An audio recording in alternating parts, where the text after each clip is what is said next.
உலக யோகா தின வாழ்த்துக்கள்.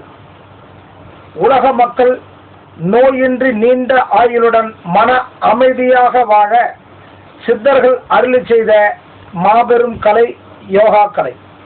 அந்த கலையை உலக அரங்கில் பறைசாற்றி யோகாவின் முக்கியத்துவத்தை உலகமே பின்பற்ற செய்து இன்று உலக யோகா தினத்தை உலகிற்கு அளித்த இந்தியாவின் 2ஆம் விவேகானந்தர் மாண்புமிகு பாரத பிரதமர் திரு நரேந்திர மோடிஜியே அவர்களை சித்தர்கள் நல்லாசியுடன் கொல்லிமலை சித்தர் ஞானபிதா டாக்டர் சவுந்தரராஜ சுவாமிகள் வாழ்த்துகிறேன். வானமும் வையகமும் உள்ளவரை.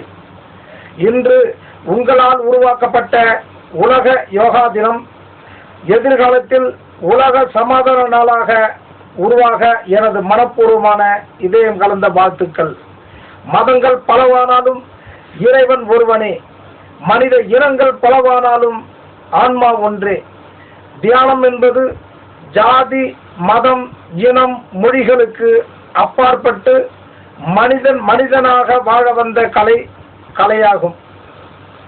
அதனை அனைவரும் கற்று ஒரு தாய் மக்களாய் வாழ வேண்டும் என்பதே சித்தர்களின் தலையாய நோக்கமாகும்.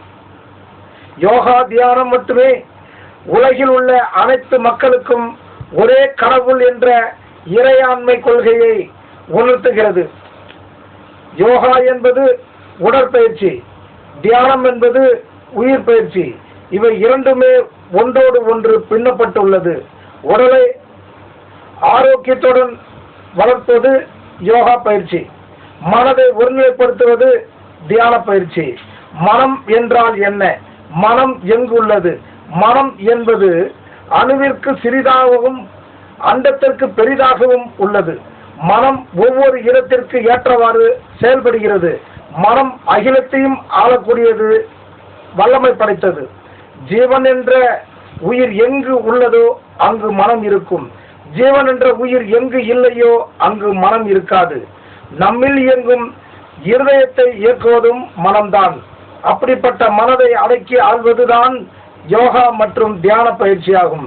விதைத்தவன் உறங்கினாலும் விதைகள் உறங்குவதில்லை. நாம் உறங்கினாலும் நம் ஆன்மா உறங்குவதில்லை. எல்லோரிடத்திலும் அன்பை செலுத்துங்கள், கவலையின்றி வாழலாம். தன்னை அறிந்தவன் இந்த உலகத்தை அறிவான். இவ்விரண்டையும் அறிந்தவன் இறைவனை அடைவான். அந்த இறைவனை அடைய ஒவ்வொரு மனிதரும் யோகா தியானம் செய்யுங்கள். உலக மக்கள் அனைவரும் ஒன்று சேர்ந்து அன்போடு வாழ்வோம். ஆன்மாக்கள் இருக்கும் வரை. நல்லாசியுடன் கொல்லிமலை சித்தர் ஞானபிதா டாக்டர் சவுந்தரராஜ சுவாமிகள், சித்தர்கள் ஞானபீடம் அறக்கட்டளை. நன்றி, வணக்கம்.